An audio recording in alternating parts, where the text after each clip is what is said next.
শুভ সকাল বন্ধুরা। সকালবেলা উঠেই দেখো বিছনাটা আগে ঠিকঠাক করে নিচ্ছি, বেড কভারটা একটু চেঞ্জ করছি। বেশ কদিন হলো মানে বেড কভারটা ময়লা হয়েছিল, চেঞ্জ আর করা হচ্ছিল না, তো আজকে ভাবলাম একটু চেঞ্জ করে পরিষ্কার করে নিই। আর এই বেড কভারটা এত কালারফুল না, বিছনায় পাতলে এত ভালো লাগে। তারপর টেবিলটা একটু গুছিয়ে নিলাম। এটা তো একদম গেটে ঢুকেই টেবিলটার সামনে থাকে, যে যা পারে টেবিলের উপর রাখে। বেশ কদিন ফ্রিজটাও মোছা হয়নি, তো ভাবলাম আজকে একটু ভালো করে ফ্রিজটাও একটু মুছে নিই। ঝুলটাও ঝেড়ে নিচ্ছি, আজকে বুধবার, বার দেখে তো আবার ঝুল ঝাড়তে হয়, সব দিন তো আবার ঝুল ঝাড়া যায় না। তো একটু ঝুলটা ঝেড়ে নিই, কত নিচে ঝুল পড়ে আছে। আর আমার ছানাপোনাদের তো গুণের একদম তুলনা নেই, সেই জন্য আগে ঘর দুয়ার ঝাঁট দিয়ে মোছামুচির কাজটা সেরে নিচ্ছি, তাহলে ঘর দুয়ারটা পরিষ্কার থাকবে। আর ওদিকে কিন্তু আমি রান্নাও বসিয়ে দিয়েছি। এখানে চিনি মিক্সির চিকেন স্যুপটা বসিয়েছি, এখানে এই মটনের ছাঁট রান্না করেছিলাম একটুখানি, আর পটল ভাজা, উচ্ছে ভাজা, আর এই যে এখানি ভাত করেছি।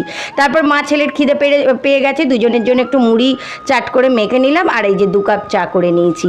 তো আজকের ভিডিওটা এইটুকুই, দেখা হচ্ছে নেক্সট দিন নতুন ভিডিওটা।